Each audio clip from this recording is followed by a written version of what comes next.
Javier, buenas tardes, gracias por tomar la llamada.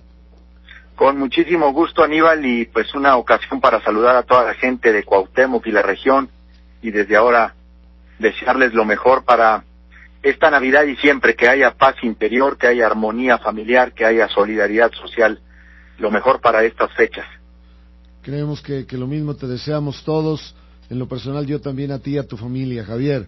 Igualmente a tu familia. Senador, ¿cuáles fueron los motivos por los que votaste en contra de la legislación energética, de las reformas energéticas? Escuchamos la participación en el Senado al fundarla. A ver si entiendo bien, Javier. ¿Estás de acuerdo en la reforma energética? Lo que tú pedías es que los candados que se le van a poner no se le pusieran en las leyes reglamentarias que se van a discutir en febrero, sino desde ahorita, desde haberse aprobado, desde antes de aprobarse, ponerle candados. ¿Por ahí va? Sí, mira, yo estoy de acuerdo en complementar la inversión pública en el sector energético con una inversión privada. El partido lo ofreció durante la campaña del 2012. Nosotros dijimos que íbamos a procurar una reforma que complementara el capital público, la inversión pública con capital privado. ¿En qué procesos? En los procesos de manufactura, todo lo que es propiamente el procesamiento, el transporte, la distribución, el almacenamiento, tanto en petrolíferos como en gas. Ofrecimos pues una reforma que transformara también a Pemex y a Comisión Federal de Electricidad en empresas productivas, competitivas, y evidentemente que en esa parte yo estoy de acuerdo en que había que hacer una reforma para darle entrada a nuevas inversiones en el sector energético. En lo que yo no estoy de acuerdo, Nada más, ¿sí? Permíteme por favor, para ir así como con manzanitas y limones. Entonces, ¿estás de acuerdo en la inversión privada, en el dinero privado, tanto nacional como extranjero, en lo que tiene que ver con perforación en pozos profundos? No, en lo que ahí con es refinería? Ahí es donde ya empieza a tener una diferencia. Mira, sí creo, el PAN lo que ofreció en su plataforma, en el numeral 106 del capítulo de energía, lo más que ofrecimos fue inversión privada en estos procesos. Nunca ofrecimos, nunca lo dijimos, no está asentado en ninguna plataforma del PAN, abrir la inversión extranjera privada al 100% en lo que es la explotación y lo que es la exploración y extracción del petróleo al capital privado. Hay quienes justifican esa medida diciendo que necesitamos de esos recursos toda vez que la exploración implica muchos riesgos. Podría estar de acuerdo en algunos esquemas de asociación con el Estado para esas actividades, pero directamente a través de licencias o concesiones, yo no estoy de acuerdo, porque esa apertura total en un régimen como el nuestro, que no tiene los mecanismos de transparencia, ni se aseguraron en la reforma mecanismos de anticorrupción, de control presupuestal, de autonomía de gestión y financiera a Petróleos Mexicanos, es un alto riesgo, sobre todo porque estas empresas en el mundo pues se comportan como empresas depredadoras al final de cuentas. Vienen no solamente a explotar y a extraer, sino a expoliar los recursos naturales y los recursos de las reservas petroleras. Entonces, yo creo que esa apertura total va a traer muchos mayores riesgos que oportunidades, y sobre todo a la luz de las privatizaciones que se han dado, hemos visto pues cómo todo este modelo privatizador en términos reales ha beneficiado a muy pocos, y todo ese ofrecimiento que se hace de mejores precios, de mejores servicios, pues termina quedando en puro discurso, en puras palabras. Yo preguntaría, ¿cuál de todos los actos privatizadores o de todas las privatizaciones, cuál nos ha dado realmente mejores tarifas, mejores servicios, ha redistribuido más la riqueza en el país y hemos crecido? Pues la verdad es que en 20 años de privatizaciones en México, ninguna de las liberalizaciones, vamos a llamarlas así, se ha traducido en esos objetivos. Ni ferrocarriles, ni las aerolíneas, ni las carreteras, ni los bancos, ni las telecomunicaciones. O sea, nos cobran los servicios como nunca, y nos ofrecen muy poca cobertura o muy pocas garantías. Yo temo que en materia petrolera va a suceder algo así. Y entonces ofrecimos nuestro voto en contra, tanto el senador Rufo como yo. Yo le adicioné otras razones instrumentales. Déjame explicártelo, como tú dices, con manzanitas. Yo creo que una reforma constitucional de esta envergadura es la más importante que ha tenido la Constitución desde el 17 hasta nuestros días. Requería tener las definiciones secundarias a la vista.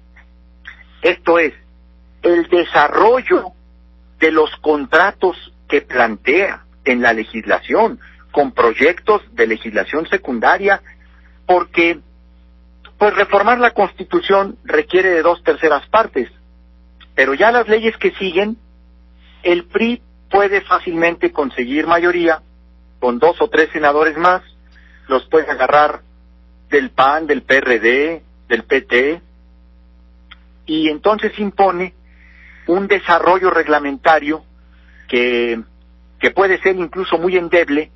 ¿En qué partes? Pues en lo que yo considero que debía haber sido lo primero, los mecanismos de anticorrupción, las acciones de transparencia, lo que tiene que ver con someter a rendición de cuentas la asignación de estos contratos, las autoridades, con procedimientos claros. Y ahí es donde yo también le veo a la reforma pues una gran debilidad. Mira, si tú lees la iniciativa que presentó el PAN y que nuestro presidente nacional, Gustavo Madero, dice que ha sido la base de esta reforma, leemos en la exposición de motivos, el PAN coloca como una condición para que haya reforma energética la existencia de órganos reguladores, dice, fuertes, eficaces y autónomos. O sea, el PAN planteó en su iniciativa que tanto la Comisión Reguladora de Energía como la Comisión Nacional de Hidrocarburos y el Fideicomiso para administrar el Fondo Petrolero para la Estabilización y el Desarrollo fueran órganos autónomos, integrados con una participación de los poderes. Y los 3 órganos van a terminar, o más bien están en el ámbito del Poder Ejecutivo. El presidente de la República será al final de cuentas el que inicie, incluso determinando qué zonas son susceptibles de exploración y al final de cuentas a quién se le otorgan los contratos. A mí me parece que ese es un absurdo, un despropósito ante un sector de intereses multimillonarios. Miles de millones de dólares están en el negocio del petróleo y con tamañas uñas muchas de estas empresas están precisamente por querer explotar directamente nuestros recursos. Esas son algunas de mis razones, Aníbal. Oye, Javier, me dejas sin palabras. Ya ves que normalmente discuto más, interrumpo más y cosas de esas, pero me dejas sin palabras. Viniendo tus razonamientos de alguien de la izquierda recalcitrante, se entenderían como posturas políticas con fondos diversos, como hacer quedar mal al que está en el poder para que luego yo lo pueda quitar y me pueda poner donde está él.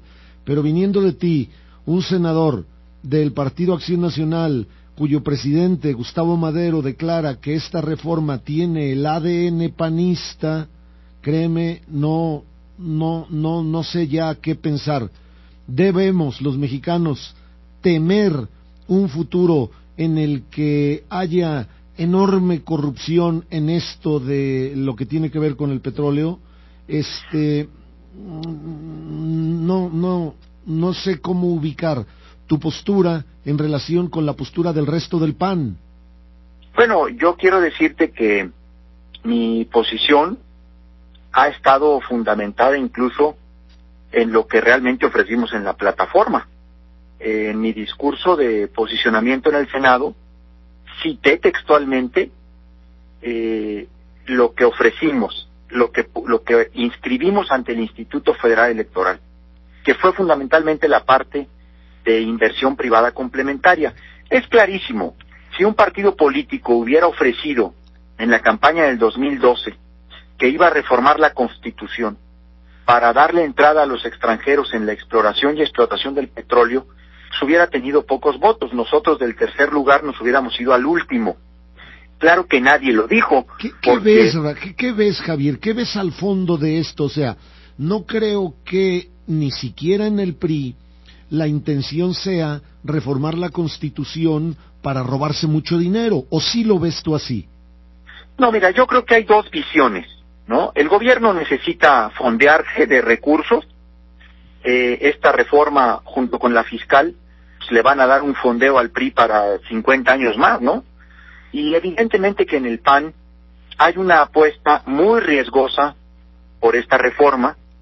Digo muy riesgosa porque le han apostado demasiado.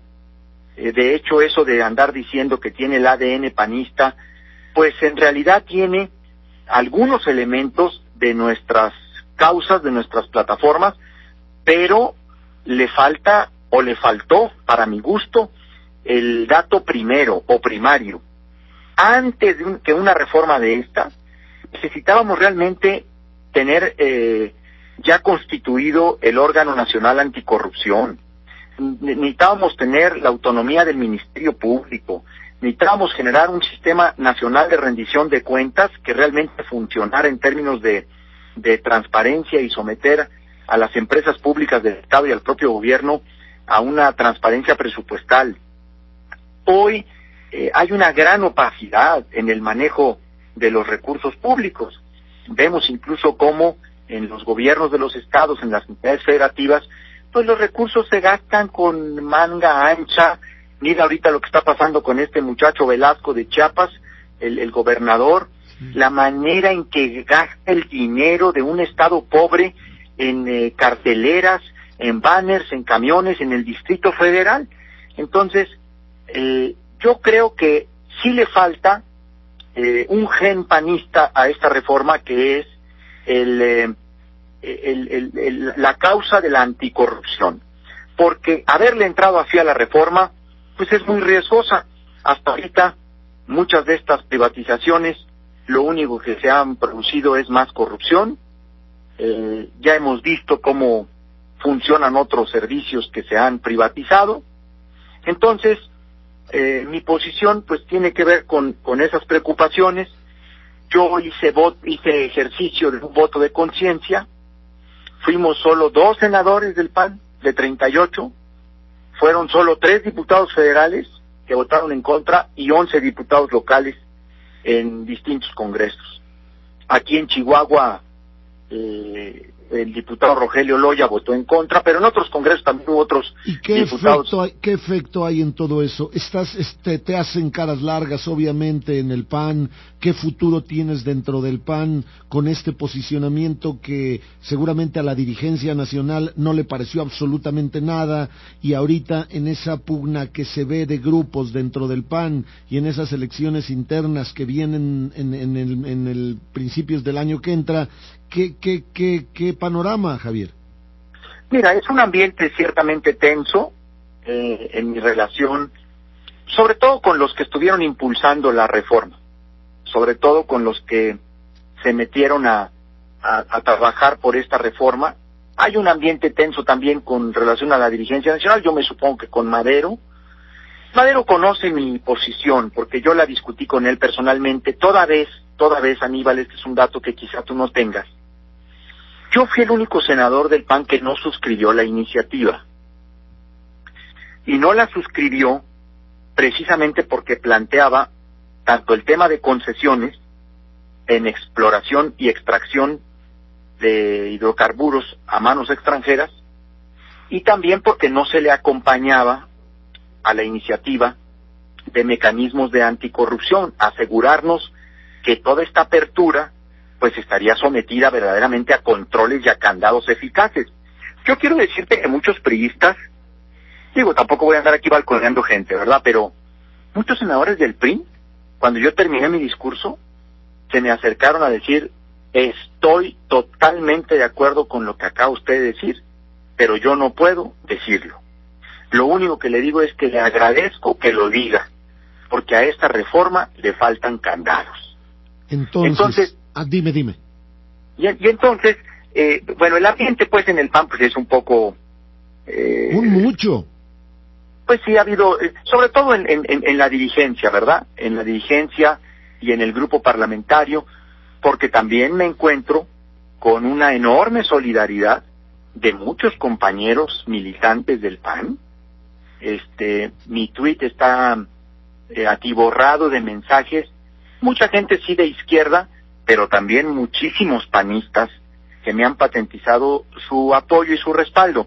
Va a ser un poco complicado, complejo para mí, sobre todo porque ahí viene la legislación secundaria, pero yo no voy a quitar el dedo del renglón, porque yo creo que un recurso, el último bien del dominio de la nación que faltaba por privatizar, pues tiene que ser sometido a reglas muy claras, a candados muy estrictos, a procedimientos de transparencia, y ahí yo me voy a empeñar, y esa va a ser mi tarea. Yo creo que también mi voz pues puede representar un equilibrio. A lo mejor somos unos cuantos, pero estos cuantos podemos hacer conciencia en el propio partido de que no se pueden entregar esta reforma así, en estas condiciones. Yo he apoyado todas las reformas, Aníbal. Todas. ¿No te han manejado la idea de que tu postura es más bien, o pareciera más bien, de la izquierda? ¿No te han invitado de la izquierda?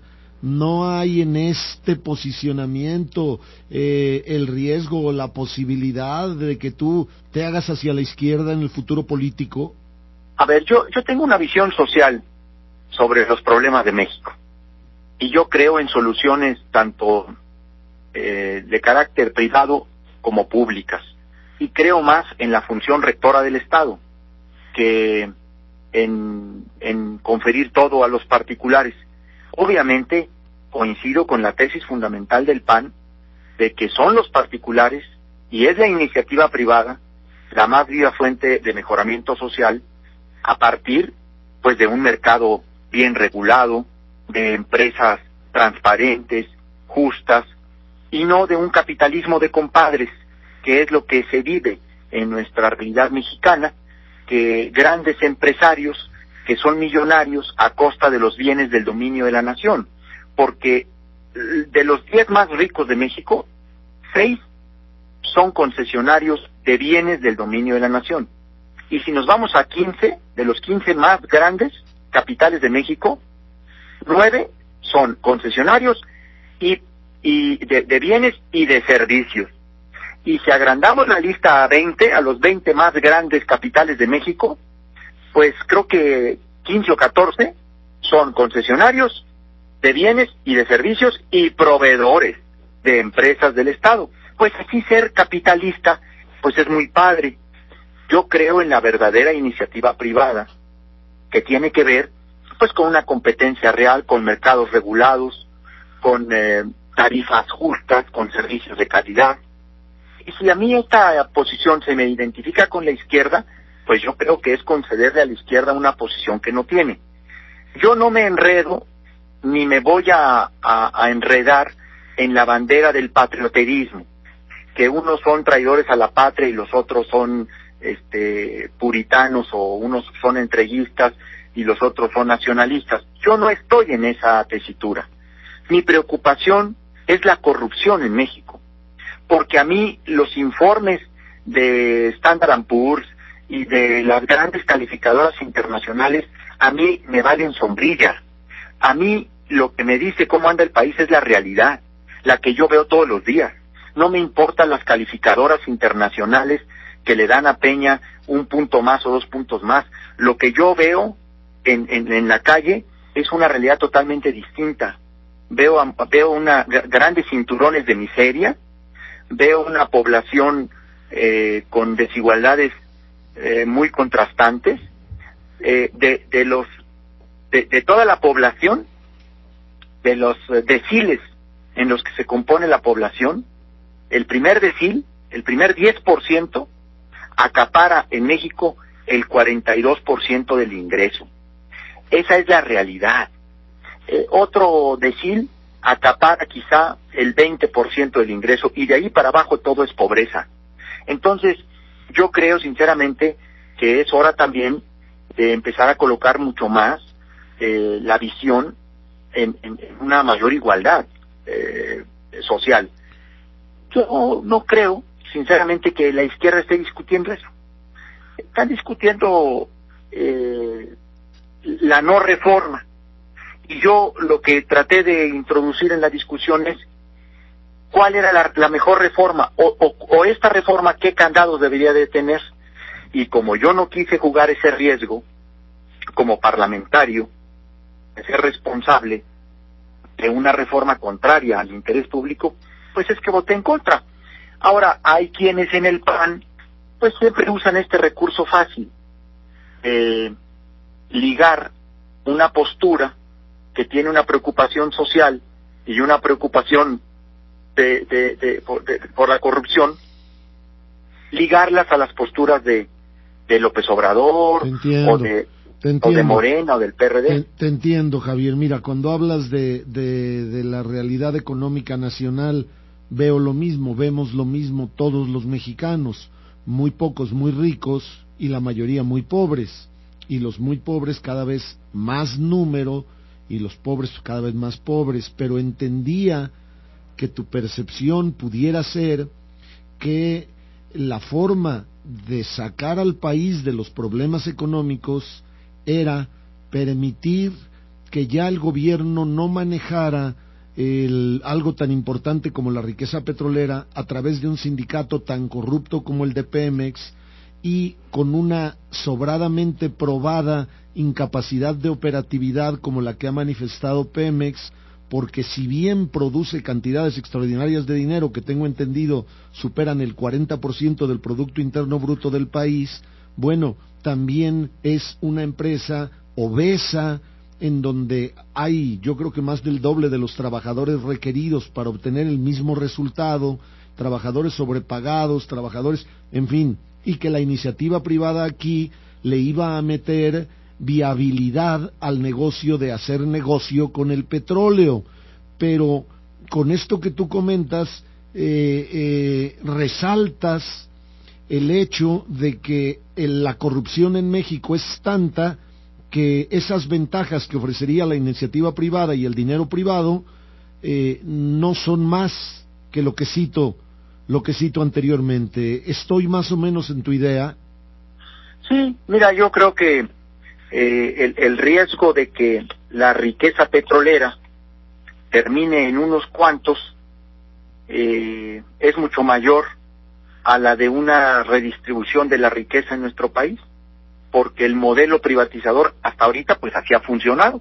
No me digas tú que pagas las tarifas telefónicas más baratas, ya no digamos del mundo, sino del continente. No, pero ahí sí, yo estoy de acuerdo. De Telmex se vendió de manera inapropiada. A Telmex se le debieron haber puesto candados, puesto condiciones para que un país pobre no produjera al hombre más rico del mundo.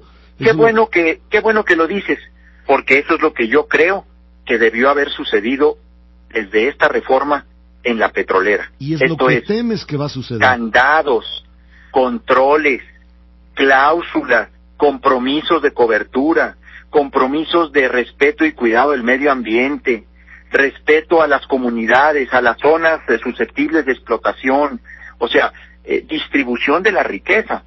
Me parece que le has dado al clavo. Esa es mi mayor preocupación frente a esta reforma. Pero también te quiero decir con relación a Pemex, mira, Pemex fue ordeñada. Pemex fue fruto de la rapiña política de la que ahora nadie se hace responsable, porque Pemex fondeó campañas presidenciales. Y la verdad de las cosas es que tiene casi 2 décadas que no se le invierte en nada. No fueron renovados los equipos de mantenimiento, no se desarrolló una mayor investigación, no se incrementaron sus redes. Pemex no es el problema, el modelo. El problema fue la rapiña política que hizo de Pemex fondeadora de campañas. Pues aún así, Pemex es una de las empresas más productivas del mundo en términos de recursos. Y lo digo de esta manera: el Estado mexicano depende el 38% de sus ingresos de petróleos mexicanos. Esta empresa, Petróleos Mexicanos, tiene atada toda su ingreso a la Secretaría de Hacienda. Prácticamente le quitan todos sus ingresos para fondear al gobierno. No se le permitió incluso ni siquiera decidir sus propias inversiones. Entonces, hay un linchamiento, ha habido una magnificación de Petróleos Mexicanos. Efectivamente, tiene a uno de los sindicatos más corruptos, ha tenido a directores muy corruptos en varios gobiernos, y debo decirte que toda esa realidad es un tema, se llama corrupción.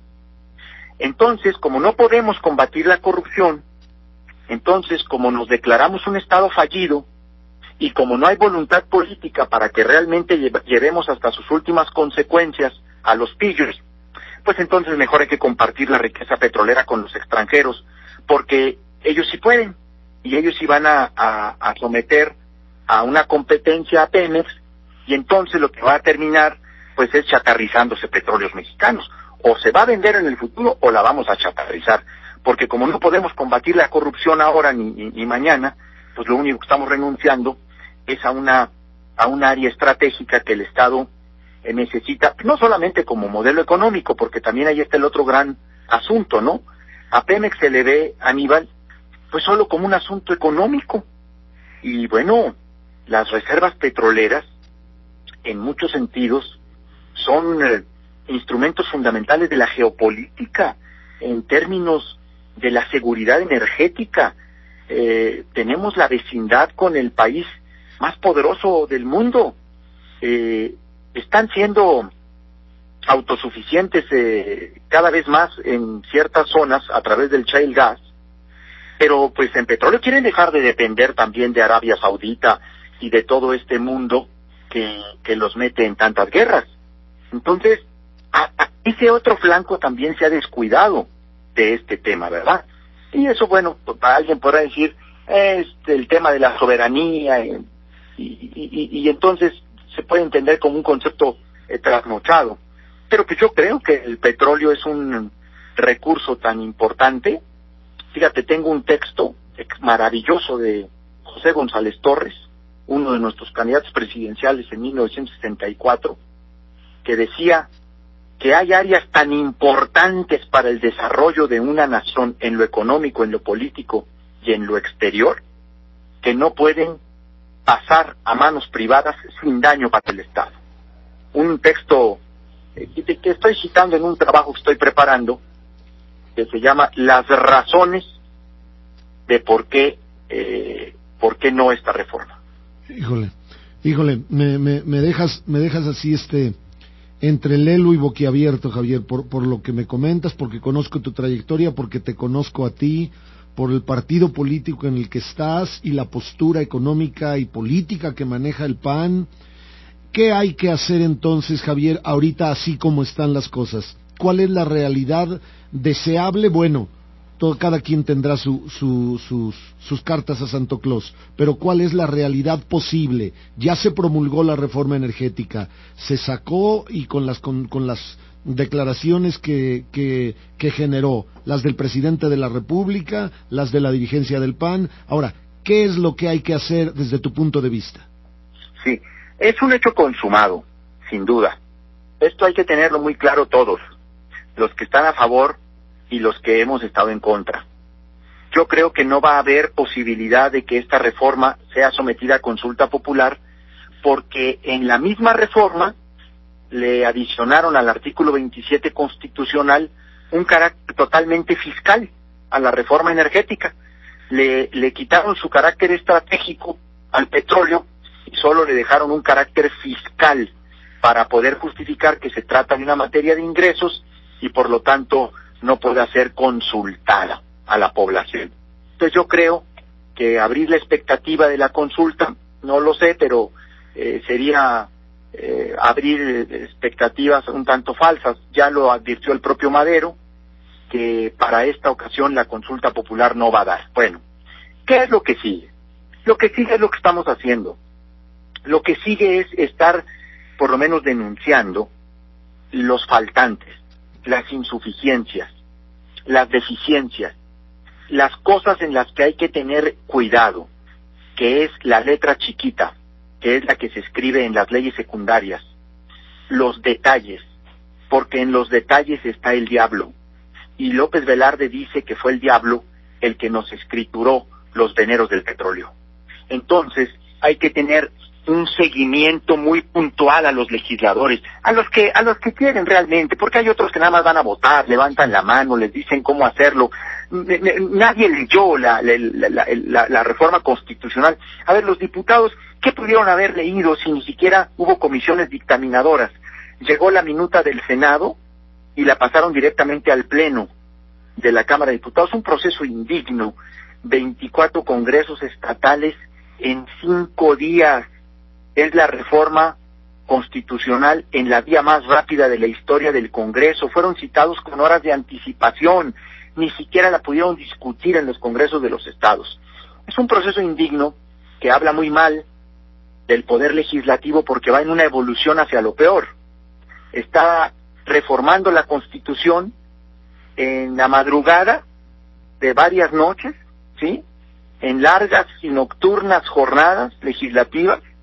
Ahí están los senadores y los diputados somnolientos ahí. Sí, absurdo. Es un absurdo porque un Congreso que no duerme, pues casi nunca está despierto. Es un ser humano que no piensa bien. Y ahí es donde se cometen todas las tonterías. Pero se supone que hay muy poca responsabilidad de los legisladores. Hay muy poca responsabilidad. Mira, yo te voy a dar un dato que me apena decirlo, pero pues para que sepas cuáles son mis preocupaciones también, ¿verdad? 3 días antes, 72 horas de que se aprobara en el Senado la reforma constitucional, o sea, el dictamen, los miembros de esas comisiones no conocían el proyecto de dictamen. Ni en las comisiones, que es donde supone se elaboran. A ver, yo le pedí a mis compañeros senadores, a ver, les pido por favor que me den oportunidad de leer y conocer el dictamen. No lo tenemos, Javier, no lo tenemos, pero ¿cómo si tú eres miembro de esa comisión? Es que no lo tengo, todavía no llega. ¿De dónde llegó? Pues llegó de Los Pinos, ¿no? Donde estaba. Se redactó en Los Pinos. Sí, se redactó allá. Entonces, el que llegó ni siquiera fue el que se aprobó, porque en la madrugada de la sesión donde se aprobó en el Senado, en la madrugada de la sesión donde empezó a discutirse, se incluyó un adendum que traía 17 cambios, de los cuales los senadores ni siquiera pudieron haberse percatado. Obviamente, en estas cosas, pues uno tiene que estar al alba, ¿verdad?, abusado. Entonces, yo me percaté de varios de los cambios de fondo. Por ejemplo, en esa madrugada, a las actuales compañías mineras les conceden un doble concesionamiento.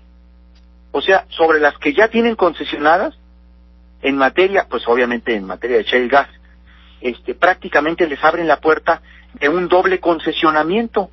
Y esa modificación... Es decir, a quien ya tiene concesión para explotar plata, se le da concesión para explotar gas. Ahí está, les suplico que lean el séptimo transitorio. Ese cambio se negoció en la madrugada, porque ahí estaban las compañías mineras en el Senado, cabildeando fuerte con sus senadores, ¿verdad?, de la zona donde están, para lograr esa modificación. Pues todas esas son cuestiones de las que un parlamentario que se precie de serlo, pues no puede admitir. Yo me precio de ser un parlamentario, yo me precio de militar en el interés público. Yo he colocado en mi carrera legislativa, por encima de muchas cosas, el interés general, pero también la dignidad del Congreso. También está entre mis razones este proceso indigno, ¿verdad?, en el que se sometió a los legisladores. Y luego, por el visto que sigue, pues sigue ir a las comisiones ahora, donde se va, bueno, en las comisiones no se va a redactar ninguna ley secundaria, se van a redactar en Los Pinos, en lo que quede del pacto, y luego va a ir al Senado a discutirse, y pues ahí es donde tenemos que dar también la batalla, para que por lo menos esta apertura total tenga los candados necesarios en las tres materias que a mí me preocupan, que es control presupuestal, transparencia en la asignación de contratos y medidas reales de combate a la corrupción cuando así se demuestre que se incurre por autoridades e inversionistas. Ahora sí, como le decía yo a Noroña, Ave María Purísima, pero bueno, es que con las reflexiones y con la plática que tuve con Noroña, con el amigo Fernández Noroña, yo hasta cierto punto pues fui un rabioso defensor de lo que ahora tus reflexiones le quitan sustento. Entonces, efectivamente, hay razones para temer que va a ser una rapiña la reforma petrolera, Javier. Pues sí hay elementos que nos permiten desconfiar, sobre todo la experiencia pasada, o la experiencia hasta hoy. El modelo privatizador en México, lo único que ha hecho es concentrar más la riqueza en unos cuantos. No tenemos el crecimiento que nos habían ofrecido. Hoy andamos creciendo al 1.7%, al 2%. ¿Sabes cuál es el cálculo de crecimiento económico, el más desbordado que hacen los principales impulsores de la reforma energética en el país? 3,7%. Sí. Obviamente, si crecemos, si aumentamos ese crecimiento, andaremos en el 5%, que es un crecimiento importante. Pero la pregunta es, ¿y cómo se redistribuye? ¿Cómo se va realmente a generar mayores oportunidades para la gente? Porque se supone que generando, al crecer la economía, se generan nuevas fuentes de empleo, pero por forma automática, no por decreto, sino por el crecimiento natural de la economía. Pues yo lo que creo es que, espero que así sea. A ver, yo no tengo problema, no tengo ningún problema si dentro de 3 o 4 años me dicen, pues te equivocaste. Pues qué bueno, ¿verdad? Ojalá, yo quiero decirte, ¿no? Yo quiero decirte que a nadie más que a mí me va a dar gusto dentro de 3, 4 o 5 años decir, señores, me equivoqué y qué bueno. ¿Qué sería que te equivocaste? Que la reforma petrolera en realidad llevara a un crecimiento económico, a un crecimiento en el número de empleos, que llevara a unos contratos hechos transparentemente con concesionarios o con proveedores particulares sensatos, honestos. Eso sería equivocarte tú. Claro, pero sobre todo... Que se hiciera lo que se supone que se va a hacer.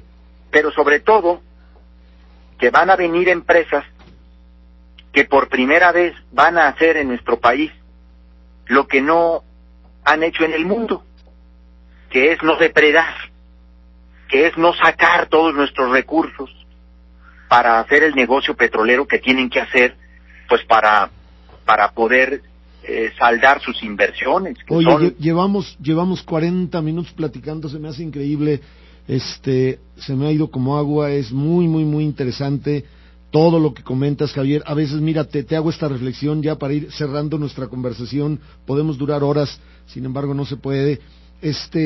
A veces, por temer que algo suceda, propiciamos que suceda, es decir, si tememos que el dólar se nos va a ir para arriba y que el peso se va a devaluar, entonces empezamos a comprar dólares y nuestro vecino hace lo mismo y todo, entonces el dólar efectivamente se va para arriba cuando en realidad no se iba a producir ese fenómeno.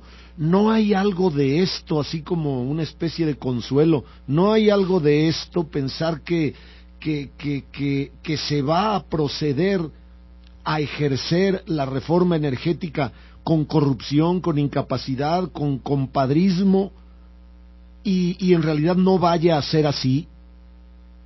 Pues mira, yo veo que el país sigue funcionando más o menos igual. Yo no veo así que tú digas cambios sustanciales, políticas de anticorrupción generales, permanentes, no las veo. Mira, el sexenio inició con una detención, la del Bester Gordillo, y lo dijimos en tu programa. Esperemos que esa no sea la primera y la única, sino que sea el inicio de una política real. Pues no lo fue. En realidad, lo único que había era la intención de quitar de en medio de la gresca magisterial por la reforma educativa a la lideresa y asegurar el control del sindicato con otro de la misma condición que ella tuvo con Salinas, absolutamente doblegado al actual gobierno. Yo no veo ninguna acción real fuera de esa que nos permita decir, es que ya somos otro país, aquí sí ya la corrupción se castiga, aquí sí ya se sometió. Pero si eso sucede en los próximos años, alegrémonos, y yo soy el primero pues que te voy a ir a decir, oye, pues yo me equivoqué, yo puse mi granito de sal y resultó que hay una montaña de azúcar. Pues qué bueno, qué bueno si viene ese país, porque yo no estoy buscando que se me dé la razón. Yo también quiero vivir en paz, yo también quiero ya respirar de otra manera en las batallas legislativas.